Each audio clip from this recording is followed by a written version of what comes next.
of APRM. In each of these pillars, there is a particular focus on gender, on women, promoting women's rights and protecting women's rights. So I invite Ambassador Mona Omar, if she can kindly present the gender issue.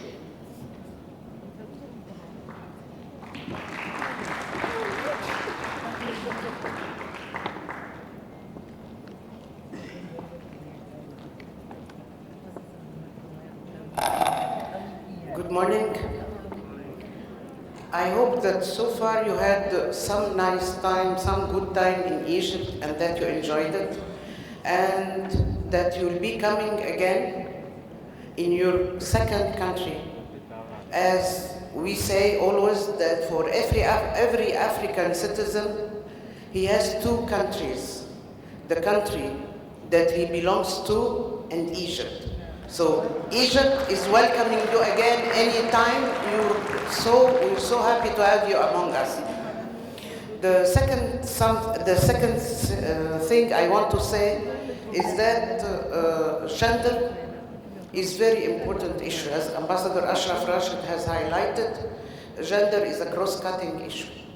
I noticed that the number of women in this hall is not really equal to the number of men. And this is one of the problems, especially that we are talking administration. And this is why, as Dr. Sharifa has mentioned, we are organizing here in January next year a workshop on women leadership in Africa.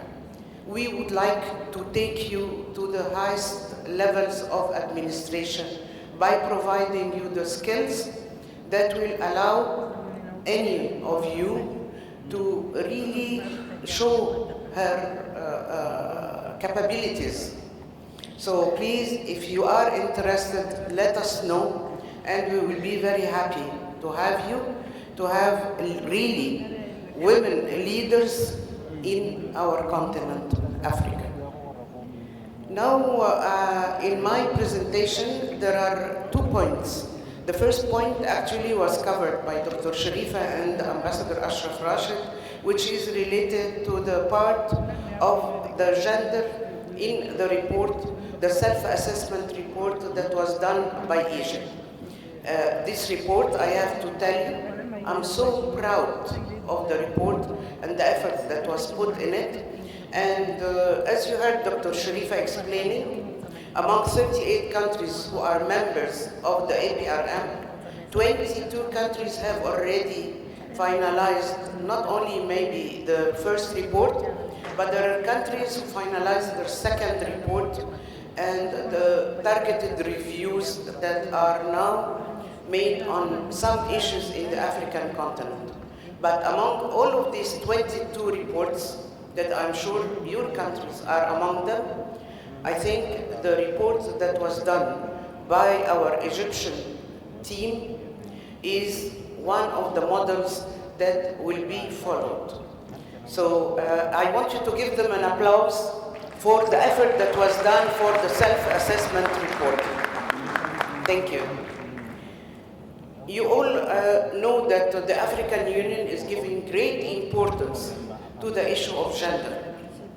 And in January 2009, the heads of states and governments in the ordinary session of the African Union Summit that was held in Addis Ababa declared 2010 to 2020 the decade for women. The decade for women is about to finish in less than a month. So let us together think what has been done during this decade.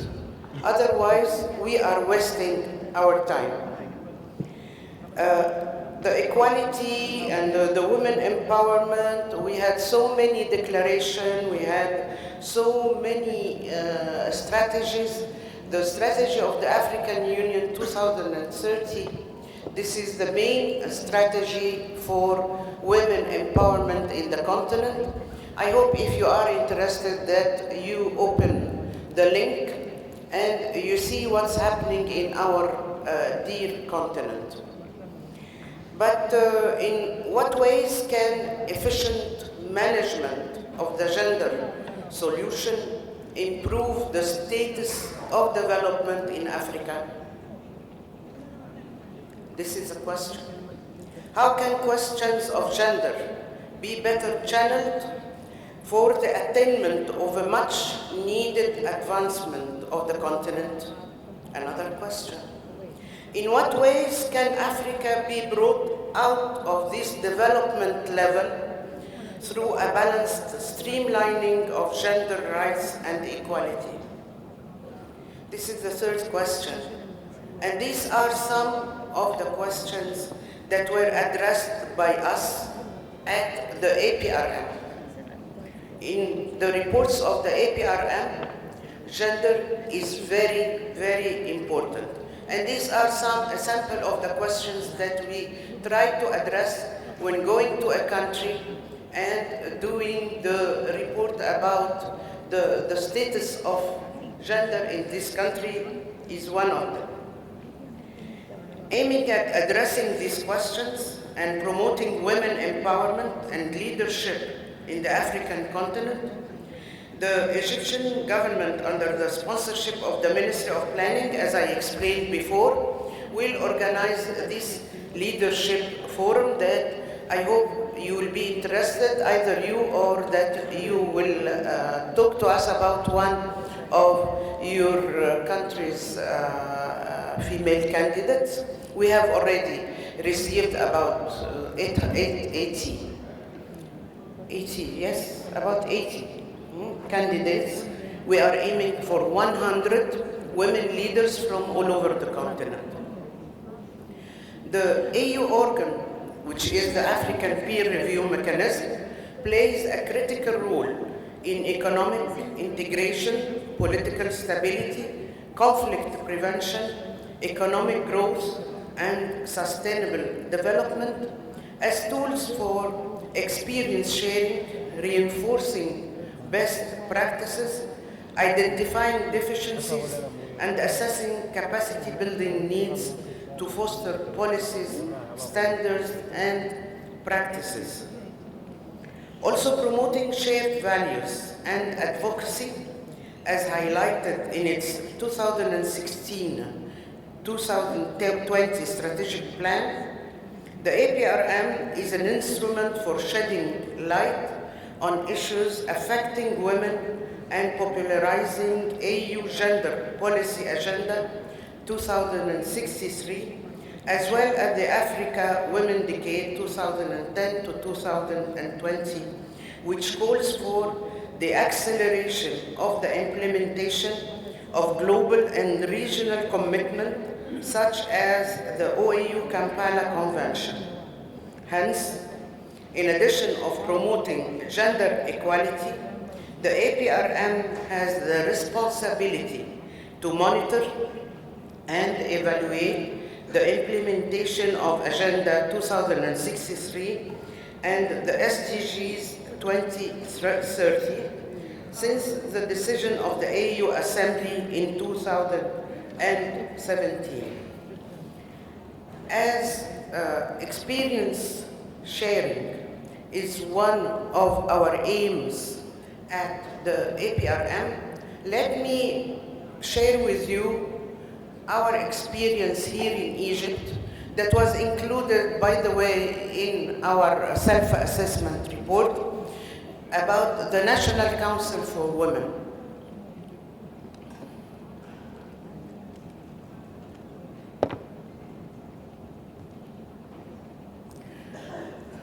This year, Egypt is celebrating 100 years of women empowerment. Since 1919, we started our process towards women empowerment. Notable positive progress had been witnessed on the women's empowerment and gender equality agenda during the past 4 years. Women had been part of enhancing national institutional arrangements, legal framework, policies and strategies, the decision-making process, enhancing their political participation and leadership, empowering women in economic spheres, empowering women in social spheres, and ensuring their protection. All of this in the presence of a strong political will and the values of justice and equality of the Egyptian constitution. Enhancing national institutional arrangements.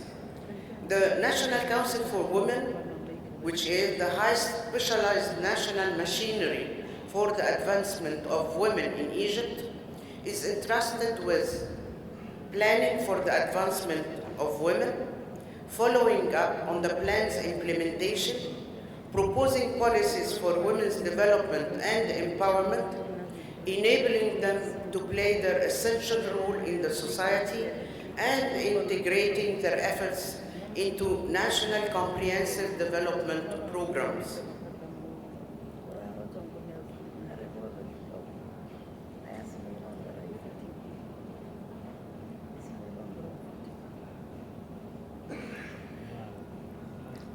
The composition of the National Council for Women, we have 28 members of the council who are chosen by the President of the Republic, so it is by presidential decree that 28 members are drawn from all over the country and all the specialties. So we have people who are from the south, from the north, we have doctors, we have engineers, we have people who didn't receive any education at all as a sample for the women that are not really empowered. We have handicaps, we have from all sorts. The council have 27 branches. In Egypt, we have 27 governorates. So for the council, he has a branch in every one of the governorates. There is a network of 5,000 rural women leaders. And I think this is a very important tool that you might think about, because through these rural women leaders, we are able to deliver important messages and awareness to our own families that are living in villages and that are not able to come to the city for a reason or for another. Another thing, these rural women, when they come from the same village, they have access easily to the houses of their neighbors. So they are trusted, they are known, and the women listen to them. There is 42 associations with NGOs. We are working with the civil society. So it's not only that the council is an official instrument or body for women in Egypt, but it is also working through and with the civil society. 27 women complaint offices, and I would like just to tell you what is the complaint office. The complaint office is an office that is here in Cairo with a hot number, and it has about 27 branches, as we said, in all governorates. It listens to the complaints of women, and when these women are not able to get some lawyer to take them to court and all of this because they lack the money for that, we give them the possibility of doing this free of charge. Because these people working there, the lawyers, they are voluntary. They take the woman everywhere to finalize her papers, to help her with the problems that she is facing. And this has been proven to be a very, very important tool for us. We have 17 specialized committees within the council for economy, for environment, for small projects, for the women with special needs. We have in education, in health, all all important spheres. Members of the branches amount to 540. We have 257 male and female members. It's not only women. 540 volunteers working with the council. And we have a women business center within the council.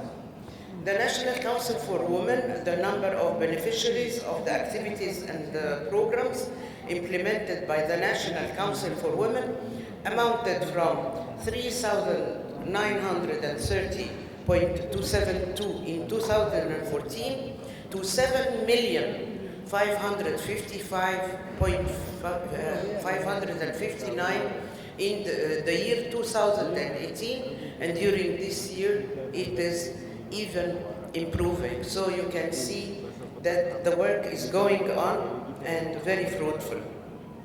For the first time in the Constitution, our Constitution 2014, we have 20 articles dedicated to addressing women's issues.